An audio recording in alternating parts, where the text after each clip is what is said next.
I had a fairly difficult childhood and I left home as soon as I could. So I left home when I was 16. I mean, we did not have art in our family. My family certainly wasn't well off. We didn't have, we had prints on the wall, gum trees and that kind of thing. I guess the first time that I became really conscious of art was when I was working in a second-hand bookshop. There were a lot of art books in the shop, and so I started looking at books then, and that's when I became aware of the Impressionists, of people like Van Gogh, some of the more modern painters. And I remember buying a few little art books and buying a few prints and putting them on my wall. So that's probably when I first started to notice art. Whether we know about art, love it, study it, understand it or not, it's always been tremendously important to us. Perhaps because Australia has always inspired people to record their visual impressions.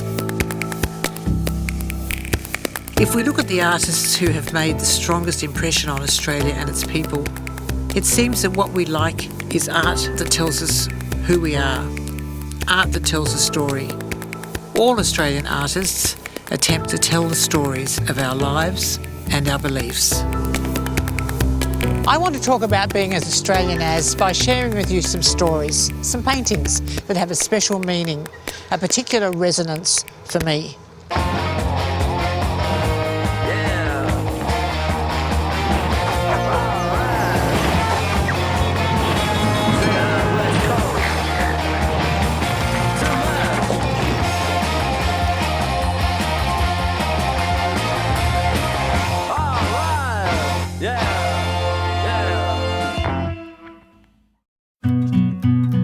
For many years, the inevitable path of Australian artists, painters, musicians, writers, performers was across the ocean.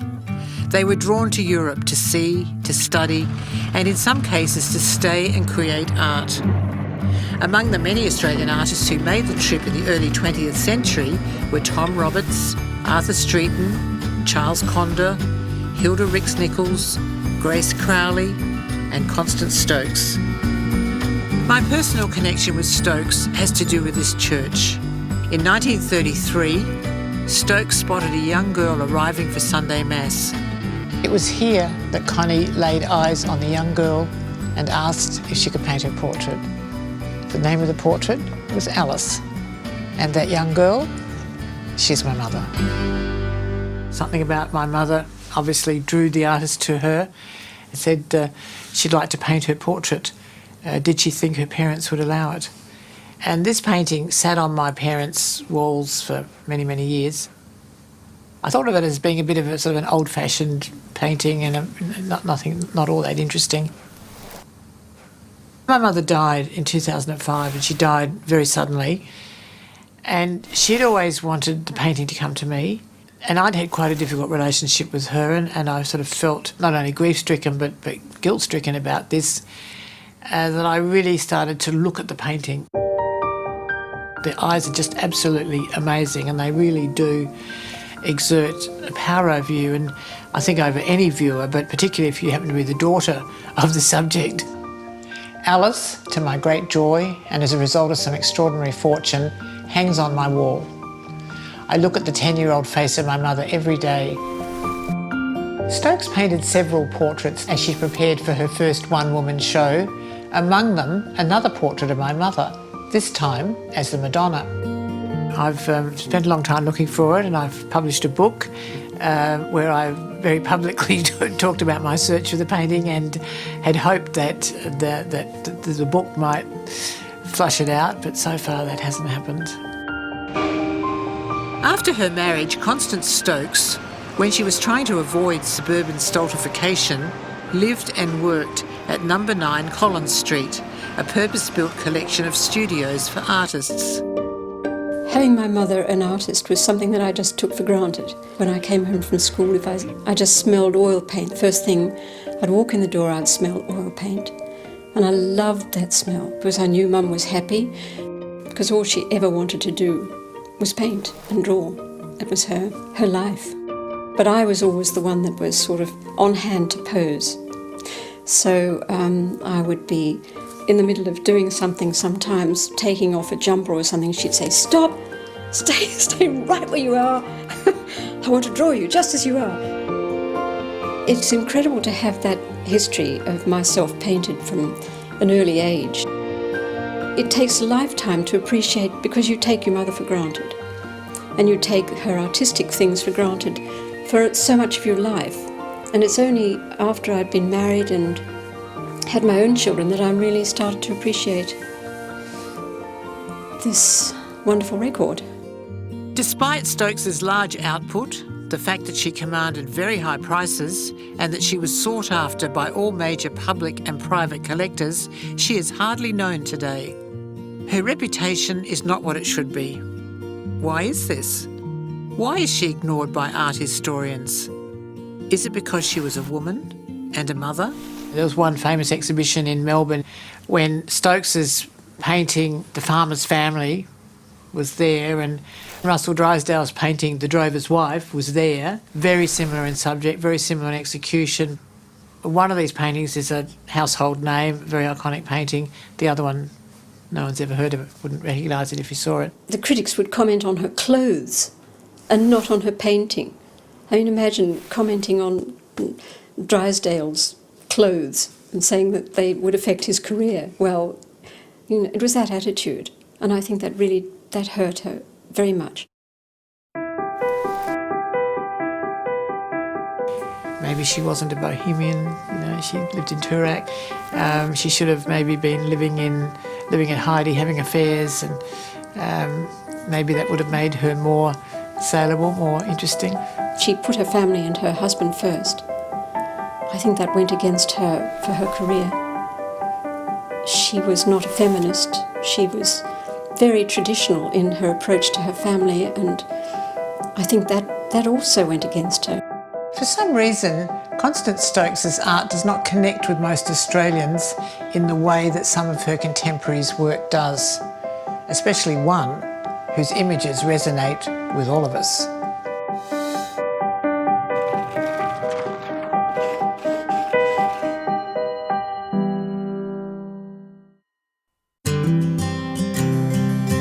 The artist is Sidney Nolan, and his iconic creation is a man in armour. The Sidney Nolan Ned Kelly images are surely the most famous example of narrative in Australian art. Ned Kelly, hero or outlaw? Was he just a common murderer, or a hero who stood up to the rich landowners and the police? Kelly's story has been retold many times, but surely for most Australians, the image of Ned that comes most readily to mind remains this one. Simple images created by a young artist more than 60 years ago, which seem, like all great art, impervious to time and taste. They are, in their way, irreverent. The characters seem somehow to be dominated by the landscape. They are sunlit, and they chronicle a battler's war against authority.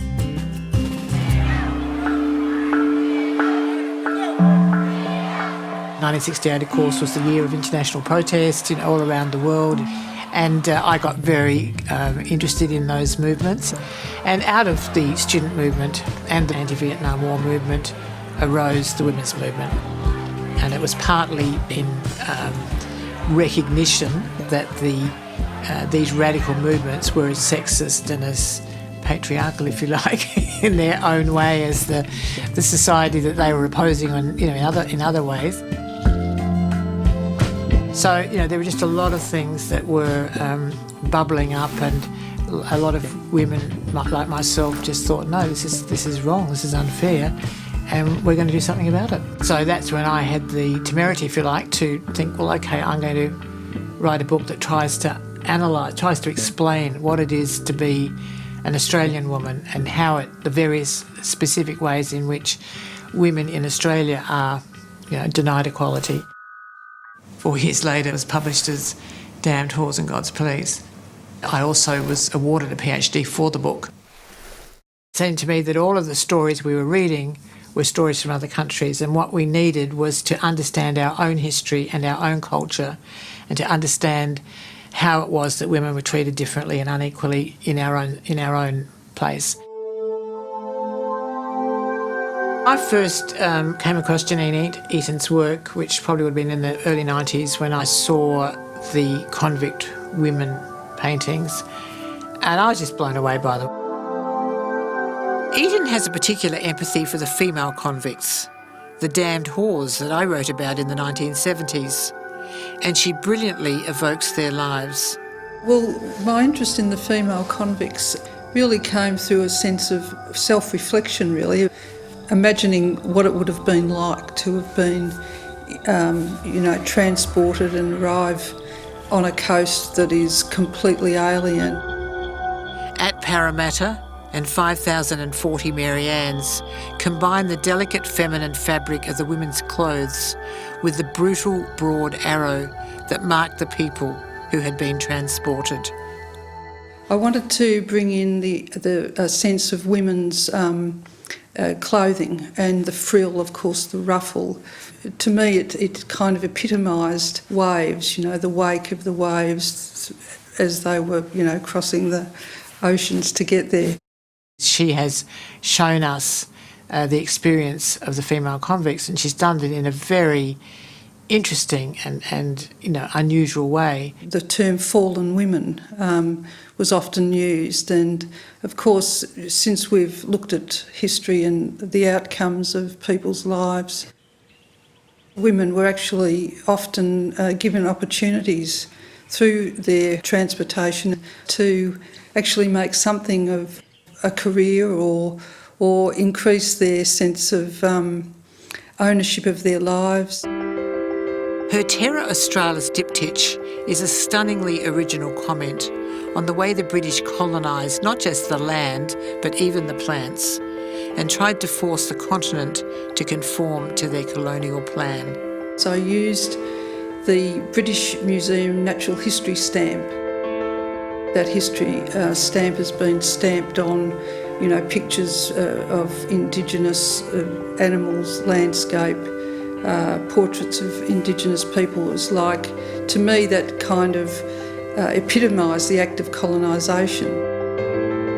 In the early 1990s, Gary Shedd began his memorable Royal Suite series, an extraordinary group of paintings which on the surface commemorate the royal visit of the Queen to Australia in 1954, a visit which every school child of the day recalls vividly.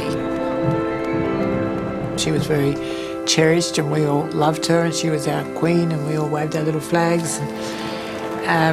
She went past in a blur. People believed it. We all believed she was the great white goddess at that time.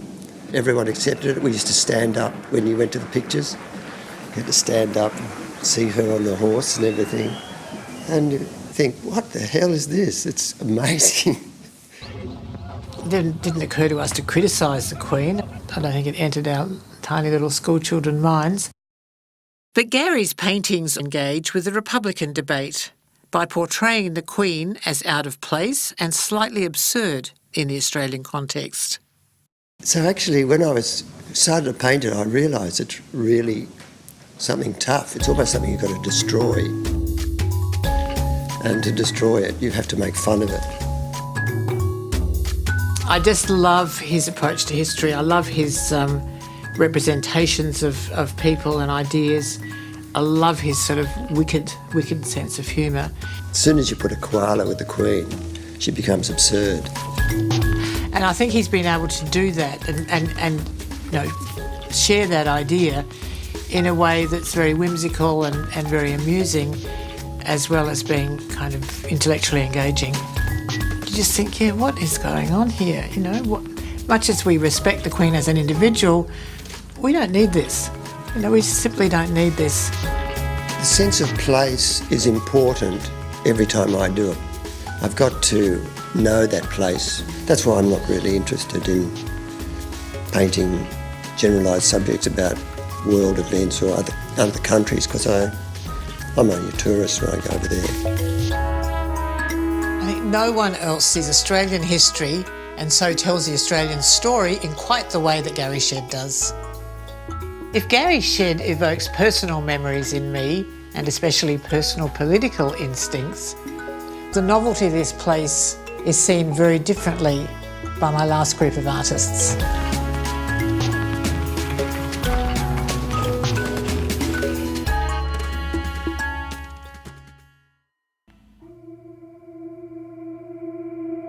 No one sees a country or a people more clearly than the recently arrived. Here are two artists, both recent immigrants, who offer compelling, contrasting and at times harsh opinions of their adopted country. Luis Martinez was just 4 years of age when he and his parents arrived from El Salvador. It was 1985, and after a stint in what is now the Villawood Detention Centre, the family went to live in the western suburbs of Sydney. I'm interested in the idea of home and finding a place to belong. And growing up in Western Sydney, a lot of the time I didn't feel like that's where I belonged. I felt a bit out of place. I guess there is that sense of alienation too. I feel a bit detached because I didn't feel like that was the right place for me. But because of our circumstances, that's where we ended up. Here we see the suburbs through the eyes of a young Central American. They look familiar, yet alien. In Martinez's drawings, the large houses that so many people aspire to look menacing and inhospitable, as if no one could find sanctuary there. For Luis Martinez, Australia is a challenging place. His observation is not conditioned by a romanticised view of our history. I spent 10 years with the family living in St Clair, and across the road from us there was a large white house which looked like, it was quite a big mansion. So there was that feeling of inferiority in comparison. I think people pride themselves in what they've achieved in life through their assets, their house, their car and that sort of thing. I guess it does become a bit of a totem of status. And I think what Luis is saying, well, look, when he came here as a kid from El Salvador, the father had been an engineer, they'd had, a maid, they came here and, had to start all over again. And I think what they were trying to do is to find shelter. The houses that to us are very familiar, to them were very alien and probably extremely ugly. Mind you, a lot of us think they're quite ugly too. They seem to huddle under a large and empty sky, and to reflect the inevitable ambivalence of the immigrant, the search for comfort in the unfamiliar. It is telling that an artist who is a recent immigrant is the one who confronts us with the story of where we really live and challenges our most basic ambition, while retaining an obvious affection for the place that gave him shelter, his new land. Over the last 20 years, we have had an extraordinarily prosperous period, and most people have done pretty well. And so people have been able to buy lots of things, and we've I think, and this was happening at the same time as we were being encouraged to kind of deny, the intrinsic qualities of who we are as a nation and the different bits that make us up. And so we're equating who we are with what we have and what we own. And, if we have the biggest house and the biggest car and the designer clothes and the, plastic face and all the rest of it. And it just, I think it's made us rather shallow and rather, just sort of less interesting than we used to be. The suburbs are where most Australians live, but the artists I have looked at in this program mostly prefer a different landscape for their work. Guan Wei came to Australia from Beijing in 1989, following the Tiananmen Square massacre. He has been a prolific painter and developed a fiercely loyal following in this country over the past 20 years. For Guan Wei, an established artist before he arrived here, Australia has entered his imagination without displacing his birthright. And that is true of countless immigrants. But it takes an artist, and a very fine one, to show us how the two can merge. Well, I first came across Guan Wei's work in the early 90s. There was a big retrospective of his work at the MCA in Sydney, and I was just astonished. What is this work? It's just so amazing. The culture can be very mixed. including the Western culture and Aboriginal culture and the Chinese traditional culture. I think this is very important. Different groups of people should be understand each other and also share the culture. His political work is quite startling and to me represents an extraordinary achievement. His Island Number 2 hangs on my wall, a constant reminder and provocation to me. They're about boat people. It shows the plight of people at sea and looking for, again, looking for salvation or looking for a place to land and being repelled. He has this way of painting figures with very, very few features. They were almost like artist dummies waiting for history to put its stamp on them.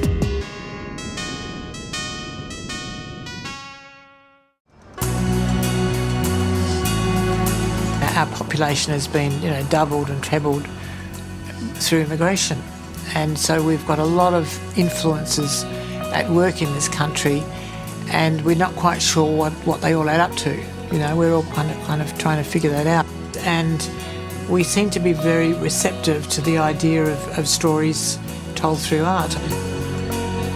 Australians are obsessed with identity. There's no other country in the world that spends so much time and effort in its artistic life, its literary life. It's saying who the bloody hell are we? What is Australia? What is Australian? What is uniquely Australian? Are we world class? We're always comparing ourselves with the rest of the world, which of course is a bit of a sign of our insecurity. But I think, when it comes to our art, there's absolutely no need for this insecurity. None of these artists on their own can tell the whole Australian story. No one artist can do that, just as no writer can. But taken together, they help us see what it is to be as Australian as.